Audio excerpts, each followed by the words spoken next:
ಮೊದಲನೇದಾಗಿ ಶಿಕ್ಷಣದ ವಿಚಾರವನ್ನು ನಾವು ನೋಡುವಂಥದ್ದು ಆದರೆ ವಿದ್ಯಾರ್ಥಿಗಳಿಗೆ ಈ ತಿಂಗಳು ಉತ್ತಮವಾದಂತಹ ತಿಂಗಳಾಗಿರುತ್ತೆ ಅಂತಲೇ ಹೇಳ್ಬೋದು. ನಿಮ್ಮ ದೃಢ ನಿರ್ಧಾರದಿಂದ ಶಿಕ್ಷಣ ಕ್ಷೇತ್ರದಲ್ಲಿ ಈ ತಿಂಗಳು ನೀವು ಉನ್ನತ ಸ್ಥಾನಕ್ಕೆ ಏರುವಂತಹ ಸಾಧ್ಯತೆಗಳಿದೆ ಅಂತಲೇ ಹೇಳ್ಬೋದು. ಇದಲ್ಲದೆ ಗುರು ಹಿರಿಯರ ಮಾರ್ಗದರ್ಶನವು ಸಹಿತ ನಿಮಗಿಲ್ಲಿ ಸಕಾರಾತ್ಮಕ ಬದಲಾವಣೆಯನ್ನು ನಿಮ್ಮ ಜೀವನದಲ್ಲಿ ಈ ತಿಂಗಳು ತರುತ್ತೆ ಅಂತಲೇ ಹೇಳ್ಬೋದು. ಇನ್ನು ಉನ್ನತ ಶಿಕ್ಷಣದಲ್ಲಿರುವಂತಹ ವಿದ್ಯಾರ್ಥಿಗಳಿಗೆ ಈ ತಿಂಗಳು ಮಿಶ್ರ ಫಲ ಅಂತಲೇ ಹೇಳ್ಬೋದು.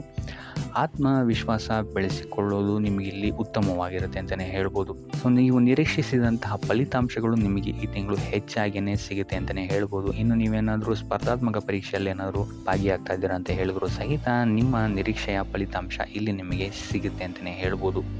ಆದರೆ ಶಾಲಾ ಮಕ್ಕಳ ವಿದ್ಯಾಭ್ಯಾಸದಲ್ಲಿ ಸ್ವಲ್ಪ ಇಲ್ಲಿ ಅತಂತ್ರವಾಗುವಂತಹ ಸಾಧ್ಯತೆಗಳಿದೆ ಅಂತಲೇ ಹೇಳ್ಬೋದು. ಆದರೆ ಯಾವುದೇ ರೀತಿಯಾದಂತಹ ದೊಡ್ಡ ಸಮಸ್ಯೆಗಳಿಲ್ಲ ಅಂತಲೇ ಹೇಳ್ಬೋದು. ಸೊ ಒಟ್ಟಾರೆಯಾಗಿ ವಿದ್ಯಾರ್ಥಿಗಳಿಗೆ ಈ ತಿಂಗಳು ಅತ್ಯುತ್ತಮವಾಗಿರುತ್ತೆ ಅಂತಲೇ ಹೇಳ್ಬೋದು. ಇನ್ನು ಕುಟುಂಬ ವಿಚಾರಕ್ಕೆ ಬರುವಂಥದ್ದಾದರೆ ಕುಟುಂಬ ವಿಚಾರದಲ್ಲೂ ಅಷ್ಟೇ ಈ ತಿಂಗಳು ಉತ್ತಮವಾದಂತಹ ಸಮಯವಿರುತ್ತೆ ಅಂತಲೇ ಹೇಳ್ಬೋದು. ಸೊ ಹಿರಿಯರ ಆಶೀರ್ವಾದದಿಂದ ನಿಮ್ಮೆಲ್ಲ ಕಾರ್ಯಗಳು ಈ ತಿಂಗಳು ಯಶಸ್ವಿಯಾಗುತ್ತೆ ಅಂತಲೇ ಹೇಳ್ಬೋದು. ಆದರೆ ಎರಡನೇ ವಾರ ಸ್ವಲ್ಪ ಎಚ್ಚರಿಕೆಯನ್ನು ವಹಿಸಬೇಕಾಗತ್ತೆ. ನಿಮ್ಮ ಕುಟುಂಬ ವಿಚಾರದಲ್ಲಿ ಇಲ್ಲಿ ಸ್ವಲ್ಪ ವಾದ ವಿವಾದಗಳು ಹೆಚ್ಚಾಗಬಹುದು. ತದನಂತರ ಸ್ಥಿತಿಗತಿಗಳು ಸಾಮಾನ್ಯವಾಗುತ್ತೆ ಅಂತಲೇ ಹೇಳ್ಬೋದು. ಇದಲ್ಲದೆ ಈ ತಿಂಗಳು ನಿಮ್ಮ ಸ್ನೇಹಿತರ ಸಹಕಾರ ಮತ್ತು ಬೆಂಬಲ ನಿಮಗೆ ಹೆಚ್ಚಾಗಿ ಸಿಗುತ್ತೆ ಅಂತಲೇ ಹೇಳ್ಬೋದು. ಇನ್ನು ಮಕ್ಕಳಿಂದಲೂ ಸಹಿತ ನಿಮಗಿಲ್ಲಿ ಉತ್ತಮವಾದಂತಹ ಸುದ್ದಿಗಳು ಸಿಗುತ್ತೆ ಅಂತಲೇ ಹೇಳ್ಬೋದು. ಅವರ ಸಾಧನೆಯೂ ಹೆಚ್ಚಾಗುತ್ತೆ ಅಂತಲೇ ಹೇಳ್ಬೋದು. ಇನ್ನು ಮಕ್ಕಳ ವೃತ್ತಿ ಜೀವನ ಅಥವಾ ವಿದ್ಯಾಭ್ಯಾಸದಲ್ಲೂ ಸಹಿತ ನಿಮಗಿಲ್ಲಿ ಸಿಹಿ ಸುದ್ದಿಗಳು ಸಿಗುತ್ತೆ ಅಂತಲೇ ಹೇಳ್ಬೋದು. ಸೊ ಒಟ್ಟಾರೆಯಾಗಿ ಕುಟುಂಬ ಕ್ಷೇತ್ರದಲ್ಲಿ ನಿಮಗೆ ಈ ತಿಂಗಳು ಉತ್ತಮವಾದಂತಹ ಫಲಗಳೇ ಇದೆ ಅಂತಲೇ ಹೇಳ್ಬೋದು. ಇನ್ನು ಆರೋಗ್ಯ ವಿಚಾರಕ್ಕೆ ಬರುವಂಥದ್ದಾದರೆ ಆರೋಗ್ಯ ವಿಚಾರದಲ್ಲಿ ಈ ತಿಂಗಳು ಸಾಮಾನ್ಯ ಫಲ ಅಂತಲೇ ಹೇಳ್ಬೋದು. ಈ ತಿಂಗಳು ನಿಮಗೆ ಸ್ವಲ್ಪ ಮೊದಲನೇ 2 ವಾರಗಳಲ್ಲಿ ಜ್ವರ, ತಲೆನೋವು, ಕಫದಂತಹ ಸಮಸ್ಯೆಗಳು ಸ್ವಲ್ಪ ಬಾಧಿಸುತ್ತೆ ಅಂತಲೇ ಹೇಳ್ಬೋದು. ಇದಲ್ಲದೆ ವಯೋವೃದ್ಧರು ಅಷ್ಟೇ ತಮ್ಮ ಆರೋಗ್ಯದ ಬಗ್ಗೆ ಹೆಚ್ಚು ಗಮನವನ್ನು ವಹಿಸಬೇಕಾಗತ್ತೆ. ಮಧುಮೇಹ ಅಥವಾ ರಕ್ತದೊತ್ತಡದಂತಹ ಸಮಸ್ಯೆಗಳು ನಿಮಗಿಲ್ಲಿ ಸ್ವಲ್ಪ ಬಾಧಿಸುತ್ತೆ ಅಂತಲೇ ಹೇಳ್ಬೋದು.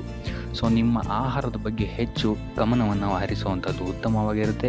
ಇದಲ್ಲದೆ ಕರಿದ ತಿಂಡಿಗಳಿಂದ ಹೆಚ್ಚು ದೂರ ಇರುವಂಥದ್ದು ಉತ್ತಮವಾಗಿರುತ್ತೆ ಅಂತಲೇ ಹೇಳ್ಬೋದು. ನಿಮ್ಮ ದೈನಂದಿನ ಕಾರ್ಯಗಳಲ್ಲಿ ಯೋಗ ಮತ್ತು ಧ್ಯಾನವನ್ನು ನೀವು ಇನ್ಕ್ಲೂಡ್ ಮಾಡಿಕೊಳ್ಳುವಂಥದ್ದು ನಿಮಗಿಲ್ಲಿ ಸಕಾರಾತ್ಮಕ ಫಲಿತಾಂಶವನ್ನು ನೀಡುತ್ತೆ ಅಂತಲೇ ಹೇಳ್ಬೋದು.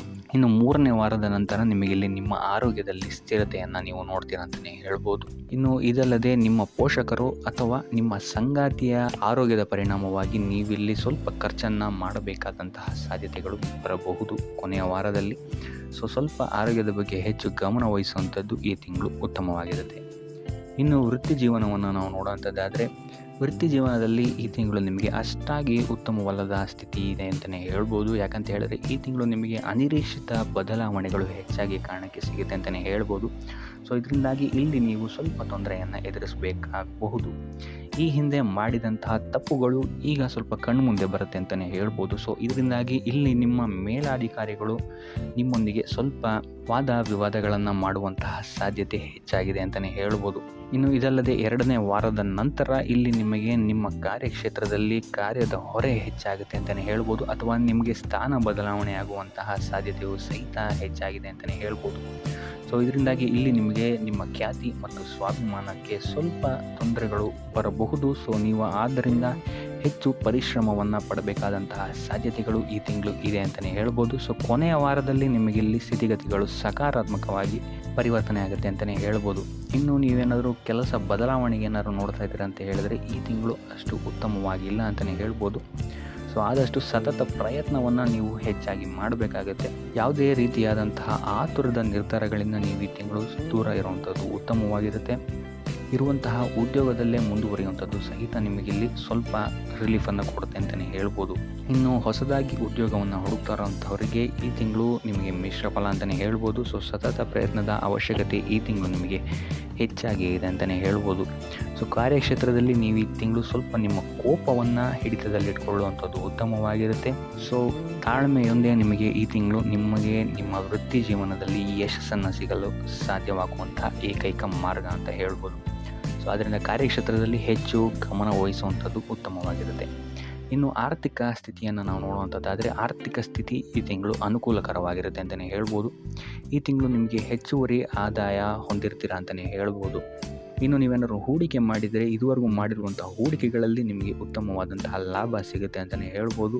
ಇನ್ನು ಈ ತಿಂಗಳು ನಿಮಗೆ ಸ್ವಲ್ಪ ವ್ಯರ್ಥ ಓಡಾಟಗಳು ಹೆಚ್ಚಾಗುವುದು ಮೊದಲನೇ ವಾರದಲ್ಲಿ. ಇನ್ನು ಎರಡನೇ ವಾರದಲ್ಲಿ ನಿಮ್ಮ ವ್ಯವಹಾರದಲ್ಲಿ ನಿಮ್ಮ ಇಷ್ಟಾನುಸಾರ ಅಭಿವೃದ್ಧಿಯನ್ನು ನೀವು ಕಾಣ್ತೀರಾ ಅಂತಲೇ ಹೇಳ್ಬೋದು. ಇನ್ನು ಕೃಷಿಗೆ ಸಂಬಂಧಿಸಿದಂತಹ ವ್ಯಾಪಾರ ವ್ಯವಹಾರಗಳಲ್ಲೂ ಸಹಿತ ನಿಮಗೆ ಇಲ್ಲಿ ಉತ್ತಮ ಫಲಗಳು ಸಿಗುತ್ತೆ ಅಂತಲೇ ಹೇಳ್ಬೋದು. ಅಧಿಕ ಲಾಭವನ್ನು ಸಹಿತ ನೀವು ಇಲ್ಲಿ ಕೃಷಿಗೆ ಸಂಬಂಧಿಸಿದಂತೆ ಮಾಡ್ತೀರಾ ಅಂತಲೇ ಹೇಳ್ಬೋದು. ಸೊ ಈ ತಿಂಗಳು ನೀವು ಹೆಚ್ಚು ಉಳಿತಾಯದ ಕಡೆಗೆ ಗಮನವನ್ನು ಹರಿಸುವಂಥದ್ದು ಉತ್ತಮವಾಗಿರುತ್ತೆ. ಮೂರನೇ ವಾರದಲ್ಲಿ ನಿಮ್ಮ ಆದಾಯ ಹೆಚ್ಚಾಗುತ್ತೆ ಅಂತಲೇ ಹೇಳ್ಬೋದು. ಭೂಮಿ, ಭವನ, ವಾಹನದ ಖರೀದಿಯನ್ನು ಸಹಿತ ನೀವು ಇಲ್ಲಿ ಮಾಡ್ತೀರಾ ಅಂತಲೇ ಹೇಳ್ಬೋದು. ಇನ್ನು ಸ್ವಯಂ ಉದ್ಯೋಗಿಗಳಿಗೆ ಮೂರನೇ ವಾರದ ನಂತರ ಸಾಕಷ್ಟು ಆದಾಯ ಮತ್ತು ಬೆಳವಣಿಗೆ ಇರುತ್ತೆ ಅಂತಲೇ ಹೇಳ್ಬೋದು.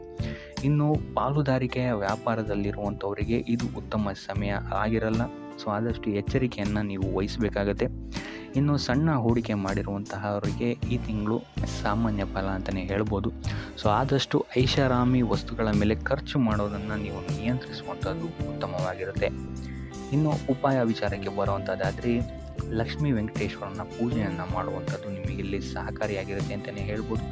ಅಥವಾ ಪ್ರಾಣಿಗಳಿಗೆ ಆಹಾರವನ್ನು ನೀಡುವಂಥದ್ದು ನಿಮಗಿಲ್ಲಿ ನಿಮ್ಮ ವೃತ್ತಿ ಜೀವನದಲ್ಲಿ ಮತ್ತು ನಿಮ್ಮ ವಿದ್ಯಾಭ್ಯಾಸದಲ್ಲಿ ಇರುವಂತಹ ತೊಂದರೆಗಳನ್ನು ನಿವಾರಣೆ ಮಾಡೋಕ್ಕೆ ಸಹಾಯ ಆಗುತ್ತೆ ಅಂತಲೇ ಹೇಳ್ಬೋದು. ಸೊ ಇದಾಗಿತ್ತು ಈ ತಿಂಗಳ ನಿಮ್ಮ ರಾಶಿ ಭವಿಷ್ಯ.